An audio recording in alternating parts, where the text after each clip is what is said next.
Hi, everyone. I'm John Lind, the founder and chief editor at Healthcare IT Today. We're excited to bring you another in our series of interviews with top leaders in health IT. And today's guest is Matt Dickson. He's Senior VP of Product and Strategy and also the GM of Communication Solutions. Welcome, Matt.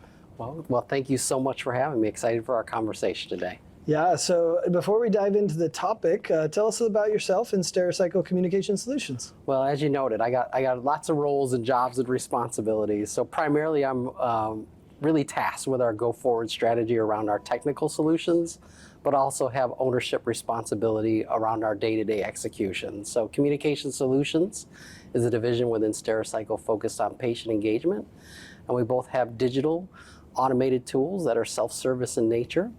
And then we also have live voice services and contact center solutions that we offer as well. Awesome. So we're here at your user conference. Tell us, what are some of the biggest challenges and problems you're hearing from your customers? Well, staffing's at the front of everybody's mind right now. Certainly there's clinical staffing challenges, but what's more directly impacts the work we do is staffing challenges they're seeing on the administrative side as well. Certainly we're seeing a lot of that in contact centers, lots of turnover, certainly lots of challenges with escalated call volumes in certain areas. So it's really impacting them in two ways, right? Both the clinical and non-clinical side. And what you're seeing happen is some of that non-clinical burden is sometimes shifting to those clinical assets. So it's making it more and more difficult or challenging for them to focus on the most important or key aspects of their job. What happens when you don't get a call when you call the Central 800 number? You start dialing for dollars, right? You might call a local clinic, you might call a local doctor just to try to get in there, get that information you need, and try to kind of break through that barrier. So certainly that's one of them. And I think what's really kind of creating even more challenges is that when you have a lot of turnover in the call center, sometimes it creates a little bit of a downward spiral. So what I mean by that is you create what's a recall problem. So people call, they sit on hold, they give up, they call back again. And then now you have doubled your call volume. Now you've doubled your call volume, right? What also happens when you have those challenges as well, especially with turnover and attrition, is newer, less senior members of your contact center staff, they're just not as equipped to handle the most sophisticated problems. So it creates a very frustrating user experience because you're like, oh, finally I get somebody, and you talk to them and they say, unfortunately, I'm not capable of handling that problem for you. I need to transfer you to a more senior agent, right? And it just creates a ton of frustration. It's frustrating for the contact center employees and certainly frustrating for the consumer as well. So certainly those problems sometimes just compound upon one another. It creates more strain throughout the entire healthcare system. So I'd say certainly that's one of the primary challenges they're working through. Yeah, absolutely. And I find it fascinating. I think a lot of people don't recognize how the shortage of staff in the administrative functions leads to more burnout on the clinical functions because, you know, like you said, we're going to go hammer until we get an answer. And if you don't have the, administrative staff to answer it, then I'm going to bug your clinical staff. That's really interesting. The other thing I hear is people using automation. Yep. And and they have to because of the shortage that you talked about. How is the market reacting differently to automation now than maybe they did in the past? Well, I mean, certainly the interest is at an all-time high, right? They're really exploring those possibilities in many different ways. I think what they're awakening to, though, when they think about automation today, is more holistic in that approach. It used to be very pointed in nature, right? Okay. We're going to solve for this little block and automate that. What you're seeing and being asked of us certainly is more interaction with other partners in their ecosystem, right? The goal is to create a seamless patient experience across ecosystems, across technology stacks, even across vendors. So what I think you're really starting to see is this idea that I need to pull together all of the people that impact that patient experience or that consumer journey and get them to share data, get them to work together, get them to integrate their solutions so that from a patient perspective, it feels like it's all coming from us, right, from the health system. So certainly I think that's one of the ways that it's quickly evolving or changing, is trying to do their best to not have a fragmented solution that's this vendor does it this way, this one does it this way, even from look and feel perspective, right? You want that seamless transition from one solution to another, much like if you have one vendor for online scheduling and another one that maybe handles intake. You certainly want those to feel like they're part of the same experience and not this jarring change in experience that can happen when you're trying to source those from different vendors. Yeah, that makes sense. So what do you think the impact is of automating things like, self-scheduling? Stericycle has an awesome solution for that, one of the leading solutions for self-scheduling. So what's the impact when you do automate that? What can people expect?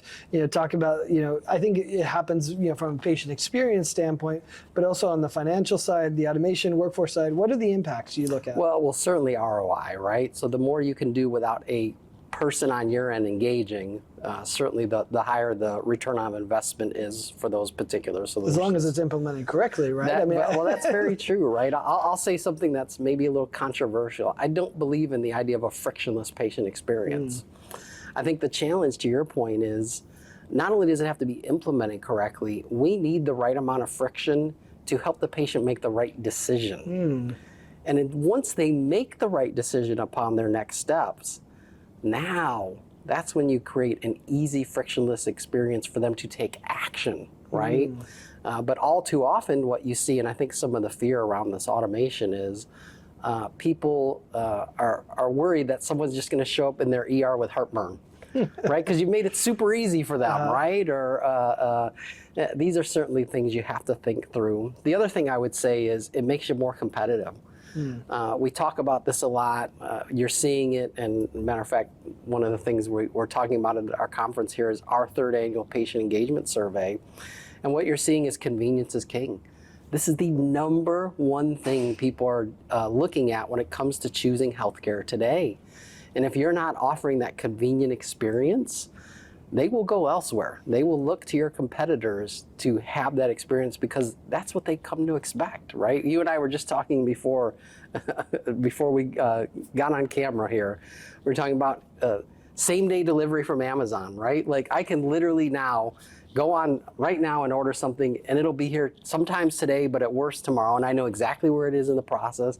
I know when it shows up in my front door, there's a picture, right? That's what they've grown to want, desire, and need. So certainly I think there's a competitive aspect that needs to be considered as well. I think you're right. And I think people realize, yeah, we need to do this, right? Because my patients deserve it and they want it. But how do you overcome the fear people have, right? Because I think they're like, well, if I automate it, will the quality be as good? Will, will it do the nuances that I've learned over the years? Like, how do you work to overcome that fear? Well, I think the first step is realizing you don't need to automate everything, right? It's not an all or nothing proposition. So as much as we talked about wanting to create that seamless experience across different vendors, I think what's important to recognize very early on is where does that automation make sense and where does it require that high touch? And picking the right path based on that experience. Certainly, to your point, if somebody's going to see a cardiologist after they've had EKG, we probably maybe don't want them going on to an online solution, picking the appointment type, picking the time, right? There's a lot of preference there to say, hey, I want my pre-ops on this days, I want my post-ops on this days. These are things you really have to think through. But I would also say in the same breath, I think you do need to push a little bit, right? Past that discomfort. There has to be a little bit of a level of discomfort to say, yes, this isn't the way we've done it, but we need to embrace a new way. Because again, like we talked about, this is the patient that's driving this, right? At the end of the day, if you're not patient or consumer centric as an organization, I think in time that it's going to come back to bite you. So you really need to focus thinking and looking at it through the patient's eyes and really understanding where it makes the most sense and where it does present those challenges. Because you're right, not everything should be automated. Yeah. I heard someone say recently that if you're not a little bit uncomfortable, then you probably aren't transforming. That's right. Which That's I think is exactly exactly right. what you described. So, we talked about automating self-scheduling, which, can definitely take a burden off organizations that don't have enough staff, et cetera. What are some other areas that you look at? You said don't automate everything, but what are some areas that maybe you could automate and do make sense to automate and still provide maybe even a better patient experience? Well, I think anything that reduces the burden on your clinical staff. I mean, that has got to be your focus right now today.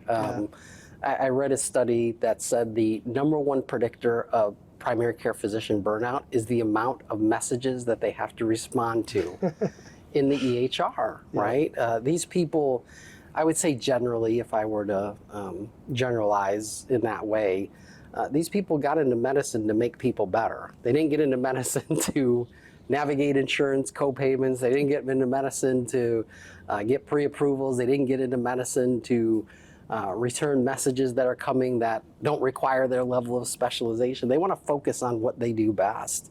And really, that's the hallmark of a world-class organization, is letting the people with the expertise do what is unique to them, right? And let them infuse that throughout your experience. So anything that can reduce that administrative burden, I certainly would encourage health systems to embrace. Certainly, the other thing we're seeing is decision support systems. These, I think, again, not only do they reduce some burden, because you're trying to pull together all this information, right? Sure. From this part of the EHR here, there, and everywhere. And you're doing it with probably a larger patient population than you've ever had to deal with. Primary care physicians today are probably seeing 20, 30% more patients than they did even 5 or 10 years ago, right? Yeah. So how do you make sure that you're getting, for the physician, pulling all that information together in a way that's accessible to them to quickly assess and make the right next clinical decision for that patient, and doing it in evidence-based ways, right? So we have evidence-based outcomes. We need to build better tools for physicians to leverage that so that, again, they can treat a larger portion of your population just as well as they could treat if they just had one patient, right? It's trying to bring that one patient experience to your entire population. Yeah, that's fair. So as you look at your experience with patients, I mean, we talked about the provider side, right, and the organization side. How about the patient side? What's their response to automation? Because as we know, if we look at other places, sometimes we love automation, and sometimes we're in automation misery because it sends us into a loop that doesn't solve our problems. So what's the patient response to automation you've worked on? Well, you stole my answer. I think there's two key hallmarks to successful automation. One, it has to be either an inflection point or an endpoint. Okay. Right? So it either has to point me in the right direction, or this is the final stop on the train, right? When it becomes just another step that I have to repeat again later, it drives people nuts. I see this all the time in my own personal experience, right? So they say, go online, fill out your medical history. What is the first thing they do when I walk in the door? They hand you a piece of paper to fill out your medical history. I'm like, why did I spend 10 or 15 minutes of my time before this appointment filling out my medical history if you're just going to ignore it, right?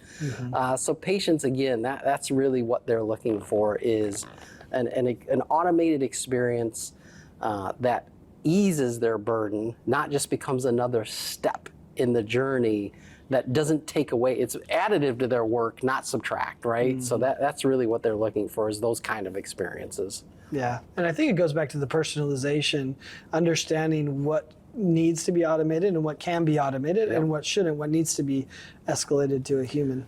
Well, I'd say the other thing too is we're seeing a lot of automation is generating more data, but what are you doing with that data, right? So if you don't have, and this is where I think you look at some of these non-traditional players where I think they have an advantage, the Amazons of the world, the CVS, they have solutions that are deeply rooted in analytics from their core. So now you're generating even more noise potentially, right? In a automated way or in a digitized form. But how are you taking that, pulling it together to create real insight about a patient, right? So we see a big push with hey, Apple Watch can do this now and that, and it can send your results to your physician. Yep. I mean, do you think your physician's really looking at your results from your did Apple it Watch? improve care or just add to the noise? What a question. Yeah, the answer likely today is no, right? Patients want to know one thing and one thing only: am I okay or not? Yeah. And if you're not using that data you're getting from automation to help them feel confident about am I okay or am I not, again, you're just generating noise that's not additive to the end result or the patient experience. Yeah, absolutely. So as you look at it, how else could you help a health system who may be struggling with workforce challenges? What other thoughts do you have for them? I mean, it's the number one topic we have at Healthcare IT Today.